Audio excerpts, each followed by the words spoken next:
Everything is Earned podcast. I'm your host, Mike. I'm Tim, your co-host. Yeah, and we're here to break down everything happening in your Cleveland sports world. And this is going to be a little Monday edition of the podcast, a Victory Monday, even actually, because we won on Thursday. So it's a Victory Friday. It's an extended victory celebration Weekend.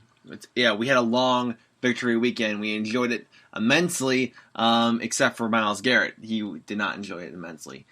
He's appealing his suspension, and the Browns are preparing for Miami, which is, ultra scary. The Dolphins, yes. Super spooky. They're elite level garbage team. They're elite level garbage. That's exactly the way you should state it. They are tanking very hard, and the Browns are 10.5 point favorites. First time we've been double-digit favorites since 2007. So feels good. Feels real good. Yeah, we're about to get this three-game winning streak going, and then we're going to win in Pittsburgh with that win already guaranteed. And then Cincinnati, and then Arizona, and then Cincinnati, and then Steelers again. So right now we're just tuning up and getting hot. We're just bringing our fiery hot sauce to the game. So we're just starting to work out the kinks. We're getting our offense figured out, and then we'll have it all squared away. So when we play Baltimore last game of the season, hopefully Lamar Jackson's not even playing because they're going to rest him because they'll be ready clinched in the playoffs, which would be magical.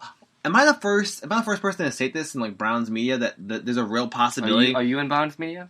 I'm in Cleveland media. Cleveland, everything. Am I the first person in Cleveland media to state that Lamar Jackson in the final game of the season could be rested and not even played, and that game could be a win, and we can end up going into the playoffs? Wild card. Yeah, without much trouble.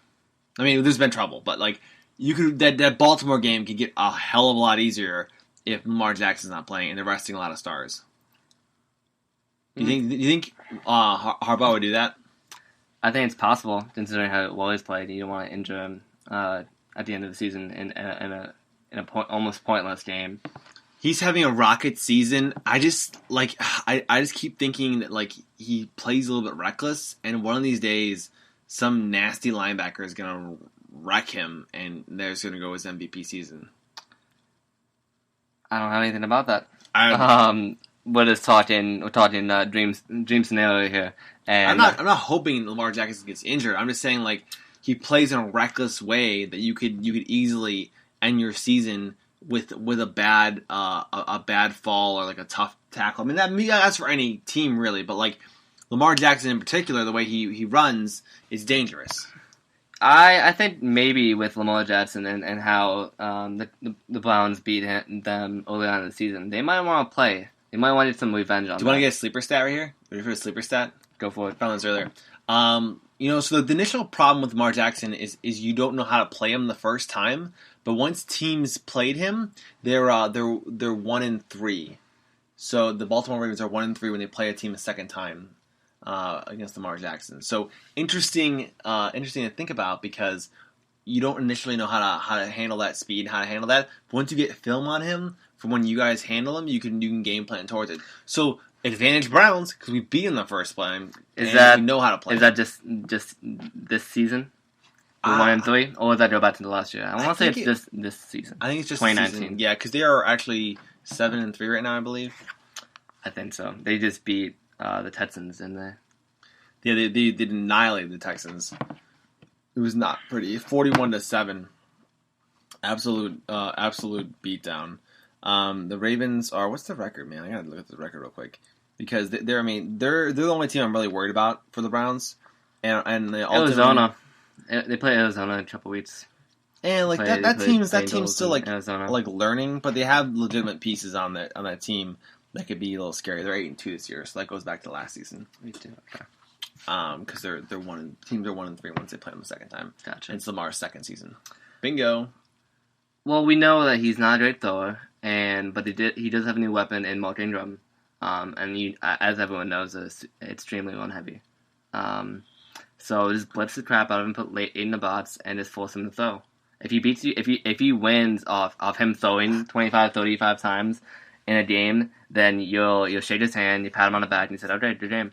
So I think that's the way you handle it. Yeah, so right now, I'm just gonna keep that in the back burner and think about that. How the Browns could possibly not even have to play Lamar Jackson in the last game of the season.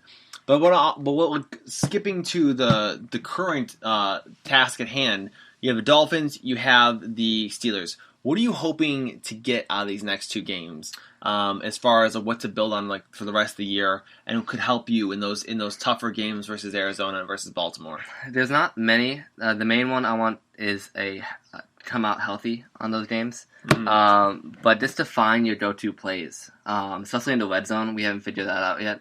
We haven't figured out what play we can run, and we know what we're going to get a good look from. Yeah, I think that's something to look for. I think maybe going on finding a few plays on fourth down that we can trust, and finally start to see what we can do with this offensive line. What will work, what we know won't work. We know toss plays in the red zone will not work in the red zone. Flight intentions to basically scrap those. Maybe do more wishbone, looking at that a little bit. And just get a few players back. I know David Njoku tweeted earlier today, I believe, with a picture of him and saying activation with a couple of emojis. So it looks like he's coming back either this week or the next week following with the Steelers. Yeah, so that's exciting because he's a red zone option for the for the Browns. The red zone option, and he'll definitely make it harder for teams to just load up on Landry and OBJ, because you can kind of throw those jump balls a little better to Njoku, and Baker's sorely missed them. So I agree with you on those points. You want to continue to work the Chubb and Hunt combination duo, and you want to continue to get Hunt involved in the pass game. And then I think, like you said, we definitely want to continue to see Baker perform and build on those games that he's had so far. One of the nice things that Baker's done over the last 3 games is actually not turn the ball over. Yeah, he's had 0 turnovers. He has 5 passing touchdowns. Been a leader in that quarterback. 1 rushing touchdown. And he's got a 95.2 quarterback rating, which seemed extremely higher than the first 7 weeks of football. Yeah, he's those aren't amazing stats, but he's definitely held his own. He's definitely played a higher level of football here in the last 3 games. And I think you can continue to build on that. You'll get more confidence in the offense, and the offense will start putting up bigger numbers. I want to see that game where he drops 40 points. That's what I'm waiting for. This team has the players to do so. I'm ready for them to just get that off their chest and drop 40 points. This past week should have been a 40-point win. The defense played great. They forced 4 turnovers, and they come out midway through the second quarter and midway through the third quarter and have 8 straight scoreless drives. That's when you need to put up 4 touchdowns and put your backups in. That's when you need to do that. Then Miles doesn't even happen then because he's not even in the game. No. And the Browns are up by 40. Yeah. But instead, you have 8 scoreless drives. They score a touchdown. It's a 1-possession game for no reason because your offense can't score. They can't get into the red zone, and you have your rookie kicker, who hasn't missed at all, missed 2 field goals in that stretch. That was a little bit of a bummer. I was a little bummed out on that. He'll bounce back this week against the Dolphins. It's a great time to bounce back and kick some more field goals, kick some more extra points, and just get some extra work in so you can be all right there. So, all right. So, moving on to the Browns. We'll talk a little bit about the Cavs real briefly here. Cavs played the Sixers today. They got absolutely throttled. They had a really close game versus the Sixers a couple of days ago, and they only lost by 1 point.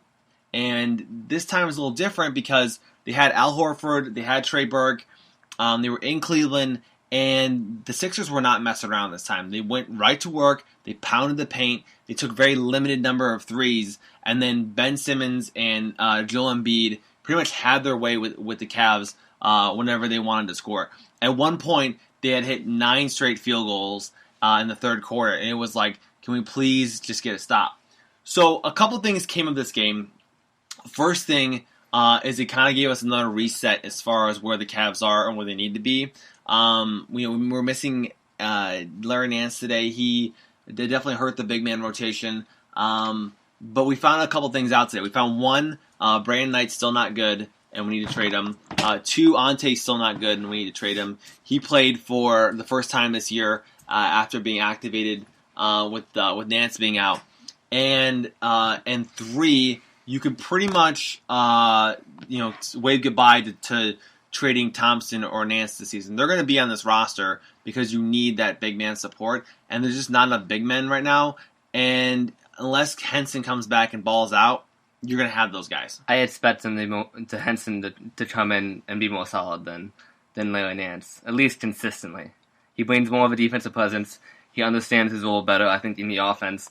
And he's not I don't think he's confused as much as Nance is. Yeah. But this game reminded us, and so did the Miami Heat game a few days ago. We need an inside presence, dude. Well, yeah, but we're also a very young team, and we're going to have inconsistencies throughout the year. We shot 35% from the field. Yeah. And mid-20s, sub-20s from three-point line. The problem today is the Cavs roster for the first time looked like everyone thought it looked. Like, it looked not good. It looked like they had limited answers, and it looked like they couldn't buy a bucket, and they had no way to stop anybody on the Sixers. It was really bad, because Ben Simmons had a great game. He had a mediocre game their day. Tobias Harris had an awesome game today. He missed 3 shots the whole game and had 27 points. The guy balled out. And they literally just killed all our matchups, and we didn't have answers for anything. It was like it was frustrating. The Cavs were obviously very frustrated, and we just didn't execute our game plan at all. Well, Philly, we'll be reminded of this again today, but they are an elite level talent inside the Eastern Conference, and the Cavs are still very much maybe in the middle. We're pushing for the middle. And we saw everything that the Cavs are lacking right now. Veterans, primary options, stars that we on offense. With either Joel Embiid, Ben Simmons facilitating, or Tobias Harris, who looks like he has a better jump shot. He has the similar jump shot to Carmelo Anthony. Just a little bit pure. It's not a little bit nicer. Then they have a couple side pieces that continuously play well, but they know what they do well, and they know what they have, and they're just more consistent. They have better players right now. They have more experienced players that know what they do. The end and short. That was really the whole story of the game. Is their roster was better than ours, and it was very obvious from the jump. Well, yeah, they don't have droughts long because they know how to score. Or if they start to see a slump in the game, they just bring it down low to Joel Embiid, have him put up something, or just give it to Tobias Harris, because he's a scoring machine. Yeah, today was probably the first time I saw this team and thought that they had no interest in playing this game after the first 10 minutes. Well, we don't have the bodies. You talked about that. They don't have the height. They just didn't want to, the Cavs, they've been fighting in games the whole season so far, and this game, it looks like they just didn't have a desire to, and you're going to have those blowout losses.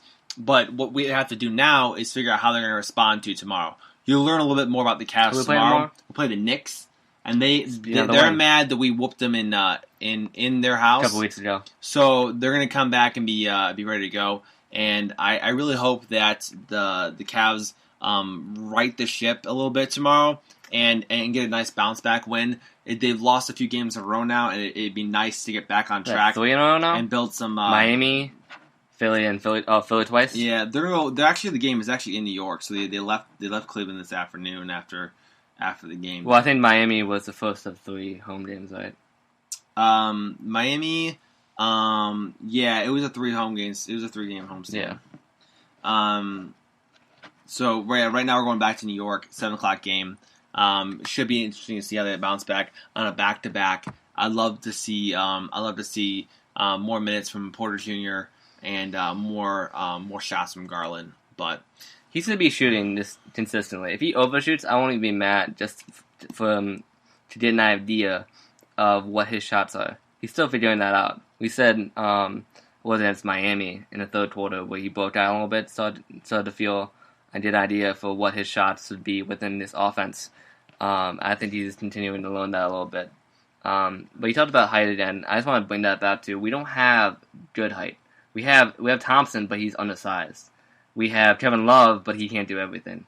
He's one body. It's just hard to match up with those guys like Embiid and like Boban and Boban's on Drummond and I'm just talking about guys across the league. Okay. And like Drummond and like and those guys just end up having big nights against us because there's no even like mediocre guy you could throw at him. Like you just need a body that big. Bottom of the bench. Ante needs to be traded along with Nance. It's dead weight at this point with this team. They don't provide anything that an average player, I don't think, can provide. I actually thought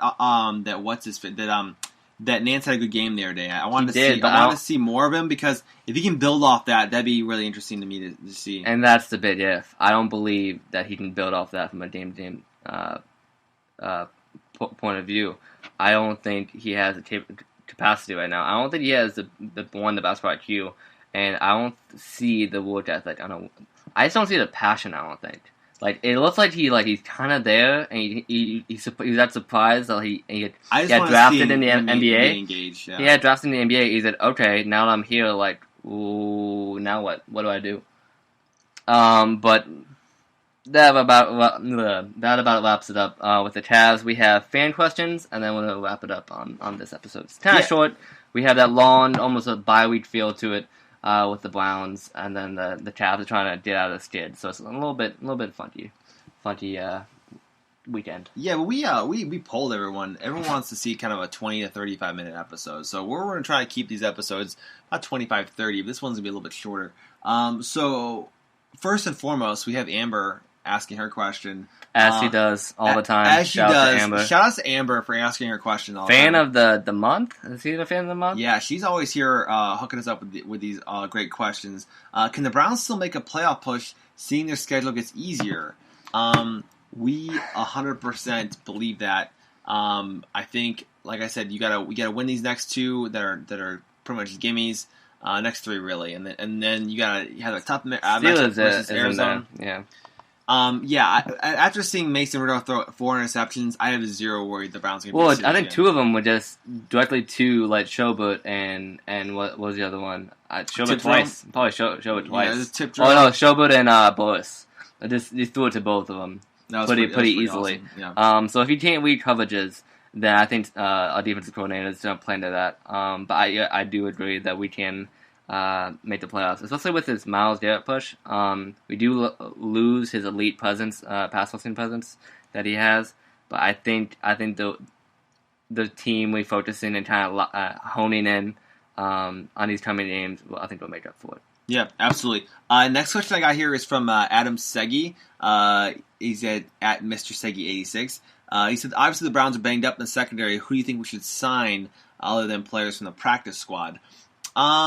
I know everyone knows the name Eric Berry. Obviously, there's something going on where he's not really a viable option at this point. The players that you're going to sign are not ones you're going to hear of. There's no real names out there outside of Eric Berry that we are aware of that you'd go after and get. At this point, you can go to Red Wine as your safety option, and then you could probably pick up a practice squad player or pull someone off of waivers. Well, Justin Burst didn't play well. Didn't play badly in his time against Pittsburgh. So you might see him be plugged in a little bit for that safety role. But also, I think Redwine, if he's ready, or if he's ready for the challenge, they might plug him in. I just want to make sure Randall stays healthy, so we don't run into that. Okay, last question from Tim here on Twitter. The Timinator45. It's a great handle. Can any team be successful if you fire your head coach every year and have to do an install every offseason instead of improving that in one place?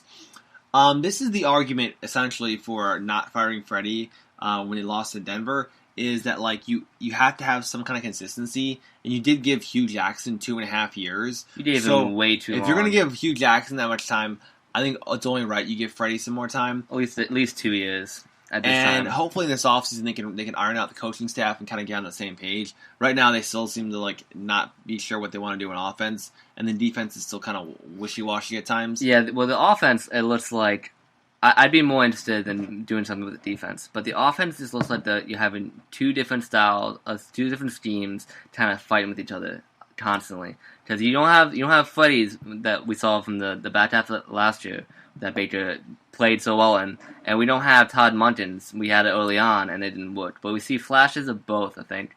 And you just got to choose one and to fit this offense. But I'd be more interested in what I said, changing something with the defense, because I don't think this 4-2-5 scheme works. It might work with a different team or a different personnel, but I don't think it works with these Cleveland 2019 Browns.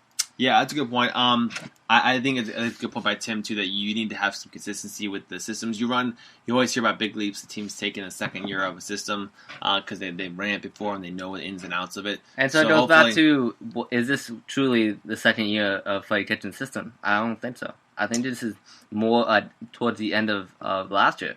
I think we're building into like the full year, or full first year of his scheme. Yeah, I hear. Any more questions, Tim, on your end? I have one from our top fan on Facebook, Tevin Sawyers, who constantly asks this question there. He said, we know what the Browns players need to do. How do you think the coaching staff will prepare for the Miami, Pittsburgh, and Baltimore? How do you think they're going to prepare? I think you have to prepare like they've been the last couple games. Is you want to make sure that you're keeping level-headed, that you're making good football plays, and that you value each possession and understand the importance of each possession. If you continue to not turn the ball over, continue to value the possessions, eliminate those pre-snap penalties and the things you can control your controllables, and then you'll be okay because you're gonna have more talent than 2 or 3 of those teams. 3 of them. You don't have maybe Baltimore. But no, you just have to come out and respect every team. Know that it's a professional. Each time you come out on the football field, you're playing a professional football team. That does their jobs regardless of where they stand in the league. And if you don't respect them, that you can come out and get surprised and lose one that you shouldn't. That staying healthy, and I think just building on fundamentals and locking in on discipline. That's been the driving force of what we need to do. Yeah. For the better part of all year. Well, having no turnovers last couple of games really helps out. Well, we know it's a prominent stat in winning or losing. Win the turnover battle. You win the turnover battle. You're gonna either win the game or you're gonna be in position to win late in the game. Yeah, absolutely. And that's all you need. That's all Baker needs. I got 3 more questions, but I know you need to wrap up and roll out of here.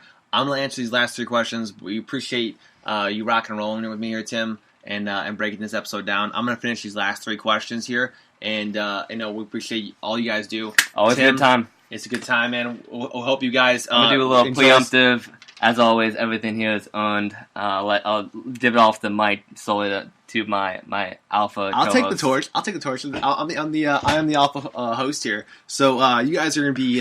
It's smooth jazz radio now. We're gonna just break down these last few minutes in a real smooth and calm way. That's actually not what we're gonna do. I have 3 questions left here from Instagram. Really appreciate everyone who keeps giving us these questions. I think it's a really fun part of the podcast. And I got one from Chris M1309. He says, what is it going to take for Kitchens to keep his job at this point? I think really the game plan is to keep him through next season. I think right now his job is currently safe. Winning the last 2 helps. I think getting Baker to cut out the turnovers helps. I think the only thing that concerns me is this whole Miles incident. It doesn't look great on the coach either.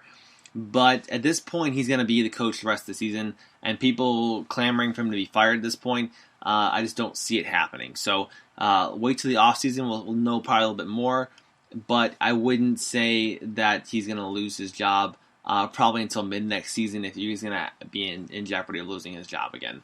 It seems like the ownership group has made a conscious decision to roll with him this year, and they're going to right the ship with the people they have in the organization. So Kitchens will be here for the foreseeable future, so I think we just got to accept that at this point and just ride with them. So, next question here, I got the moose. The moose is loose. that's a good handle there as well. What's 1 or 2 moves that could help the Cavs get over the hump and make the playoffs? I've said for a little bit here now that the Cavs definitely have the potential to make a playoff push here. We have some interesting things happening here shortly. You do have Windler coming back from an injury, and you'll have Henson coming back from injury. Getting those two guys back will definitely help you, and bearing that you don't get any additional injuries here over the next few weeks, you'll have some pieces that you can start to fold into your offense, and it'll take some of the minutes away from the players that aren't currently big contributors, or it'll help you shift around and make some taller, faster, more shooting lineups. So that'll be interesting to see what they do with getting these two guys back. That'll give you some juice. And then from there, I think you have to figure out what you're going to do with some expiring contracts and some deals. I know that we have, I think, 7 expiring contracts on the roster right now. You can definitely deal 1 or 2 of those. I think the guys that are out of question that you're not going to deal right now are going to be Thompson, and they're going to be Deladova. Those guys are pretty much locked into this roster right now. John Beeline, I don't think would allow for Kobe Altman to trade those guys. He's a big part of their system. He loves both those guys a lot. He also loves Kevin Love a lot. I just think that you'd have a really hard time to trade those 2 particular guys. So you're looking to trade one of those other expiring contracts. There's definitely players out there that the Cavs I don't think are in love with, that could part with, and it's just interesting to see what kind of options they have here going forward. But you'll start to develop a little bit more. I would say probably end of December, mid-December, you'll have an idea if the Cavs are starting to make some moves. Brandon Knight and Ante Zizic are definitely going to be dealt. They're just not productive players at this point, and they both have expiring deals. So there's some value there. I could see us picking up kind of a throwaway player, or maybe a bad contract with the second-round pick attached. You know, Kobe did pair together multiple second-round picks to move up and get Kevin Porter Jr. I love that he was able to do that. So if he can do that again here and dump some of these bad contracts, I'd love to see a guy like Dean Wade and Tyler Cook get some minutes here. They're 2-way contract guys, and I think they have some ability, and I think they could definitely continue to develop and be a part of this Cavs roster going forward.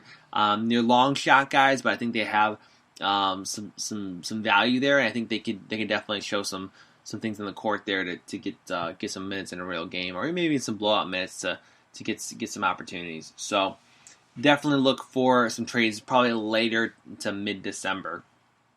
Last question I got here is from Der Hamster Man. Baker's been great since the bye, but should he still consider him a bad quarterback with his rough start? No, 100% no. We've said this before. I'll say it again. I will continue to buy any of the Baker stock you're selling. I think he is an excellent quarterback, and I think he definitely brings a lot to the table for this Browns organization. And if you look at the quarterbacks the Browns have over the last 20 years, has there ever been a quarterback that was better than Baker Mayfield, like that you can remember? And if the answer is yes, then you've been watching a different Browns team than I have. But I'm pretty sure the answer is no there. And Baker is still a developing quarterback.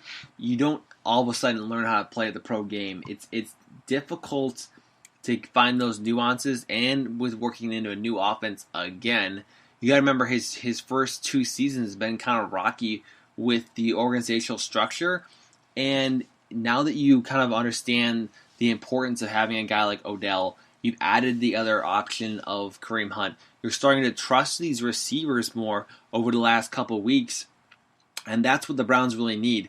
And this schedule, like we've said for a long time now, is set up for the Browns to get super hot going into the playoffs. And that's what you want to see. And I think ultimately the Browns are a team that everyone's paying attention to because how low this roster is. And you're going to want these guys to be on national television. The ratings are great. You have storylines galore. And that's what media wants. That's what I think the NFL wants. I think when it comes down to it, the Browns are the only ones that's going to stop themselves to get in the playoffs. And if they don't get in the playoffs, it's going to be because this rough start of the season and because they didn't shut the door on opponents like they should have versus like the Seahawks or versus the Broncos. It just makes those games hurt a little bit worse. But right now, I think Baker is a developing quarterback. He's definitely starting to hit some strides here. I think he'll continue to improve over the next few weeks. and the Browns are due for a big old blowout, and Miami is ripe for the picking. So look for a big-time win versus Miami, and that's what I think is going to happen here. So we're right at the 30-minute mark. I think it's amazing. We're about to wrap this thing up. I appreciate everyone who is tuned in, who's listened, who's given us feedback, asked questions, who continues to follow us on all our social media sites. We have some things coming up that I think you guys are going to be really excited about, but I can't wait to show you guys. If you have any suggestions, any feedback, please feel free to DM us, give us some information, leave us a comment, a tweet, all those things that you guys do and interact with us throughout the week. The last thing I'm going to ask you to do is if you can rate and subscribe to the podcast, and then if you can share it with any friends. We don't get bigger. We don't continue to put out great stuff and answer all these questions to get better without the help of you guys. You guys are what makes it possible. You guys give us the juice and the feedback and all the hilarious comments and questions that we talk about on a weekly basis. So really appreciate everyone who is a part of the Everything Cleveland family, so to speak. And we can't wait to continue to give you guys all the breakdowns here in Cleveland. And it's just been a lot of fun so far. So my name is Mike. I know Tim jetted out earlier, but we are Everything Cleveland. This is the Everything is Earned podcast, and you guys have to remember, never forget that in Cleveland, everything is earned.